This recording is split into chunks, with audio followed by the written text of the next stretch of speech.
Hello everyone, welcome back to the program Spoken English. Good morning, this is Dr. R.S. Maurya, helping you out to get a better understanding of English language, to enable you to communicate grammatically, confidently, fluently, with a great authority and command in a certain given situation.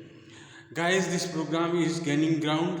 Thank you for this, and we appreciate your support.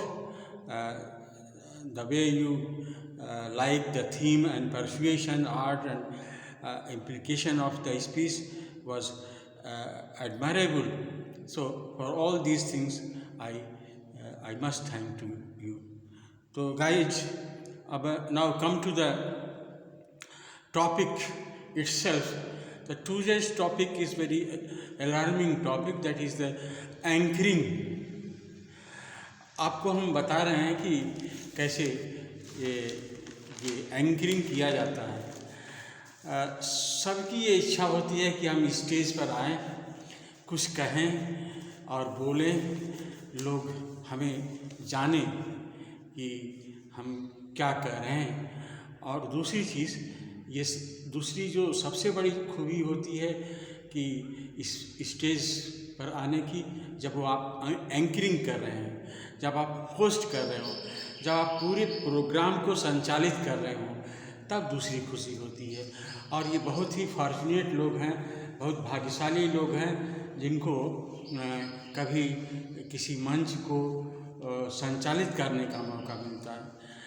तो guys, this is what we are going to discuss, कैसे anchoring किया जाता है और इसमें क्या क्या किन किन चीज़ों का ध्यान रखना चाहिए। असल में ये कोई टॉपिक नहीं है, लेसन नहीं है, और ये कोई लिखी हुई चीज़ नहीं है, लेकिन we can derive certain thing from a good anchor. जो अच्छे एंकर हैं उनमें जो खूबियाँ होती हैं, ये चीज़ हम उनसे डिराइव करते हैं और उससे सीखते हैं। और सबको सीखना है।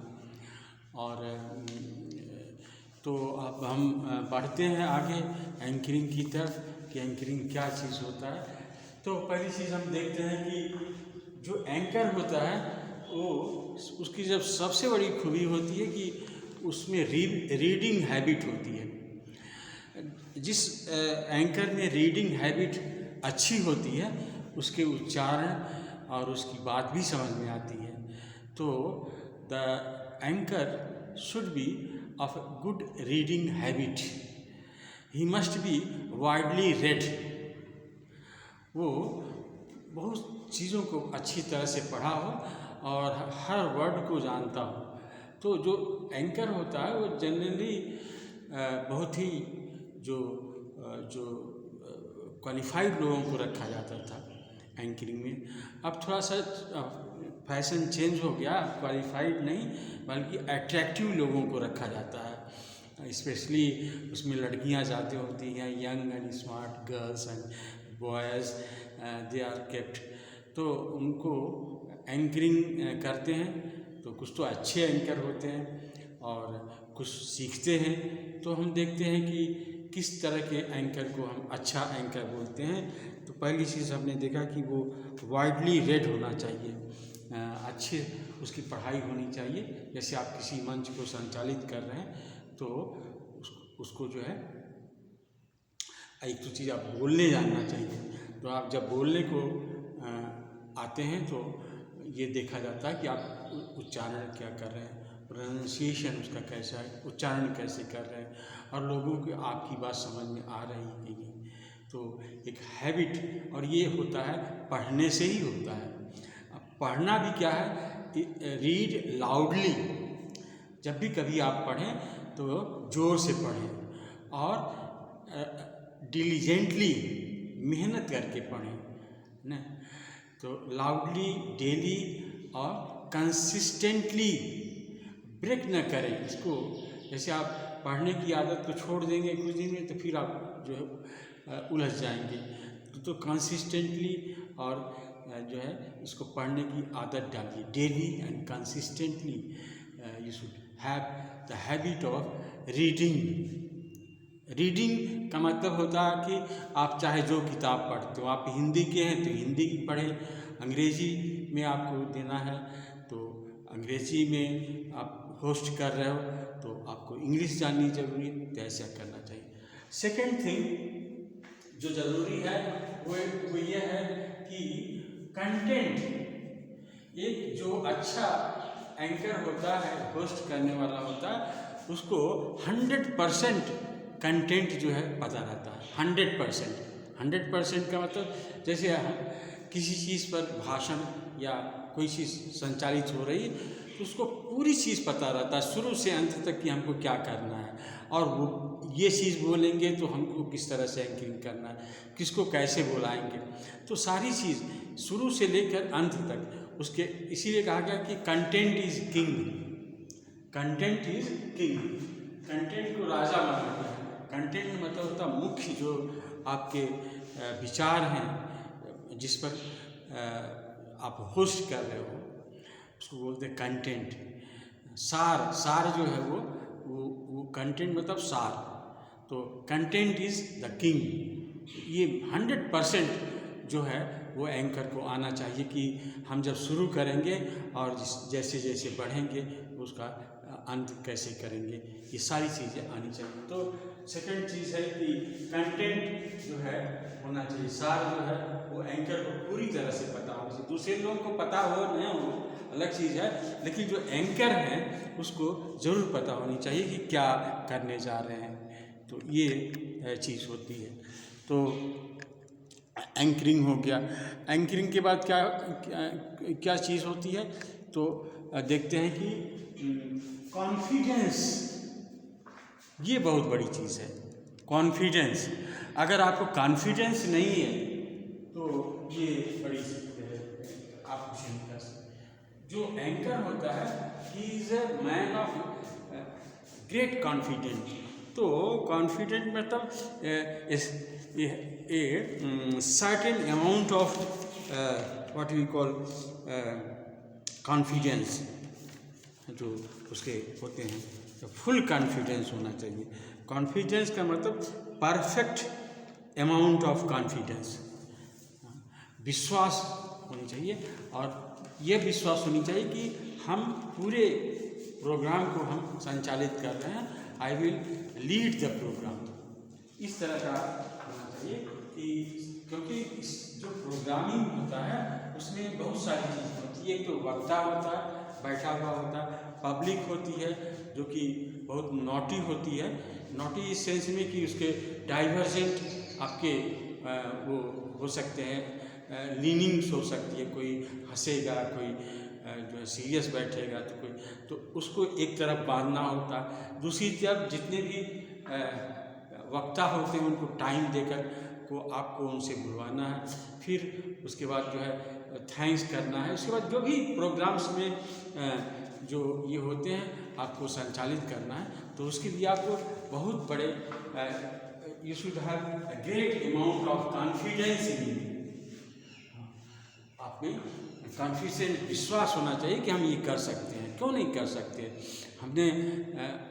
हमने जब APJ अब्दुल कलाम की एंकरिंग की थी, उस समय deputy commissioner and other officers they were thinking that he should be given a chance because I was in Nagaland, so he is a plain man, he can understand him better than we can understand. So they gave me a chance to anchor President Dr. Abdul Kalam. So I was very fortunate that time, and later on when I think of that I had a time to anchor, so I feel proud. तो उसी तरह से सब लोग जो है आप भी एंकरिंग कर सकते हो, और हम आपको बताएंगे कि कैसे एंकरिंग किया है, एक एक चीज़ करके बताएंगे। तो ये वीडियो नहीं, ये 2-3 वीडियो इसमें होगा, तो इसको आप जानिए। तो ये चीज़ है एंकरिंग, ये कॉन्फिडेंस होना चाहिए। और दूसरी चीज़ होनी चाहिए स्क्रिप्ट्स। ऐसा नहीं कि इम्प्रॉम्प्टू आप ऐसे बोलते जाएं, ऐसा नहीं। अच्छे प्रोग्राम के लिए एक स्क्रिप्ट होना चाहिए। स्क्रिप्ट में ये होता है कि आप अच्छे लैंग्वेज का प्रयोग करें, अच्छे लैंग्वेज का प्रयोग करें और रिपीटिशन नहीं हो, वही चीज़ को बार बार नहीं बोलें, थैंक यू ऐसे नहीं बोला जाता। तो उसके लिए अलग अलग वर्ड्स इस्तेमाल किए जाते हैं। कैसे किए जाते हैं हम बोले इसको ही बताएंगे। तो रिपीटिशन नहीं हो और जो अच्छे वर्ड्स बोले जाएं और कोटेशंस, आप टाइम टू टाइम कोटेशंस ले सकते हो। कोटेशन तो कोटेशंस आपके कहाँ से होंगे, जैसे ये डिपेंड करता है कि किस लेवल के, किस स्टेटस के आदमी हैं। तो बहुत से जो साधारण ये एंकरिंग होता है उसमें शेर व शायरी ये सब बहुत चलती है, तो आप भी शेर व शायरी आप यूज़ कर सकते हो, लेकिन शेर व शायरी का मतलब है कि उसके थॉट होने चाहिए, थॉट प्रोवोकिंग होना चाहिए, जो एथेंटिक है वो चीज़ें हैं उसको कही जानी चाहिए और ये पहले से सोच करके इस स्क्रिप्ट में होना चाहिए। तो लैंग्वेज और कोटेशंस और यूज़ ऑफ वर्ड्स और phrases that you use in the anchoring, ये सब बहुत इम्पोर्टेंट चीज़ है।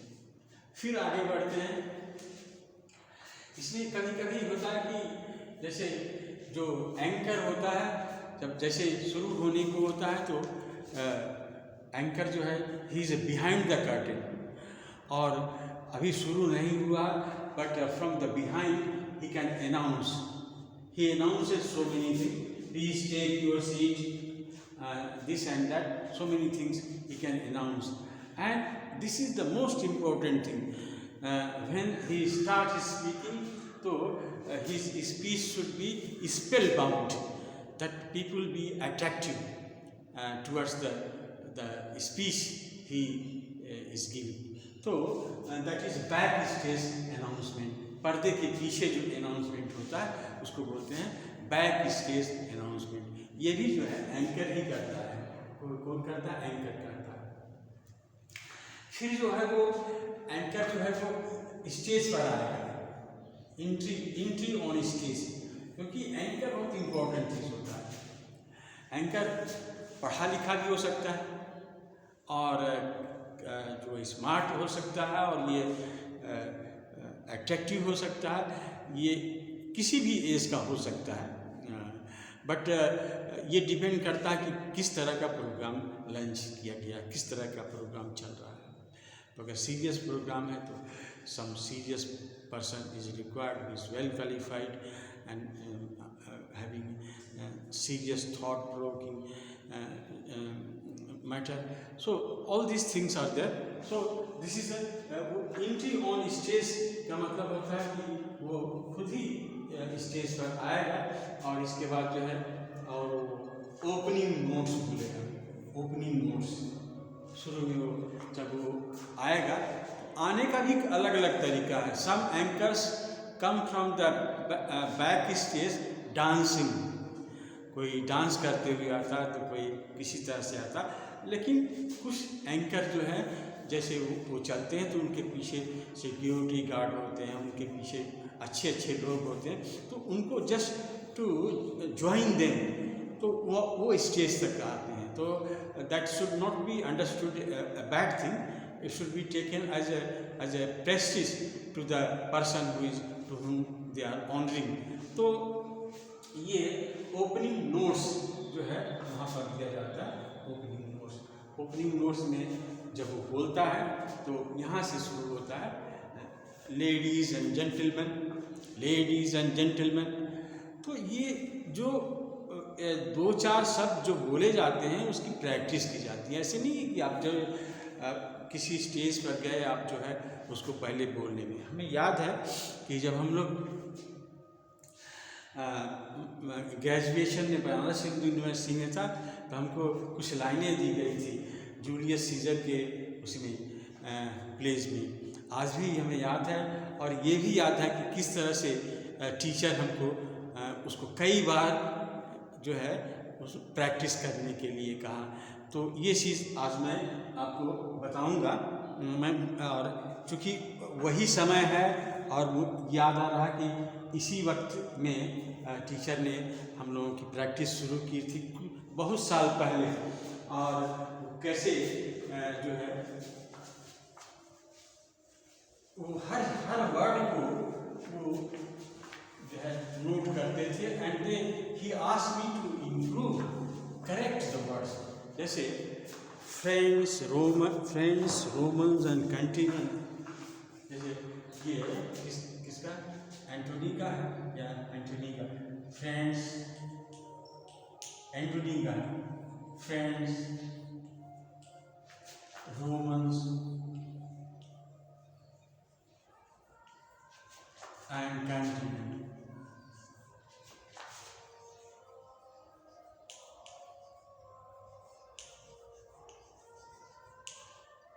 I have come to bury Caesar. I have come to bury Caesar.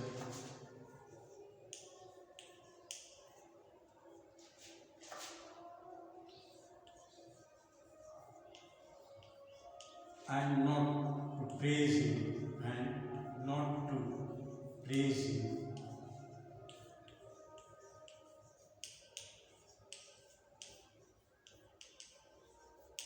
हमारे टीचर हुआ करते थे, लिंग्विस्टिक के प्रोफेसर थे, उनको ये टास्क मिला था कि ये जो प्लेज है आप उसको देखें, बच्चों को याद करवाएं और उसको प्रेजेंट करें स्टेज पर। तो this was first time, and I had no good background so far as the English pronunciation is concerned, so my teacher used to just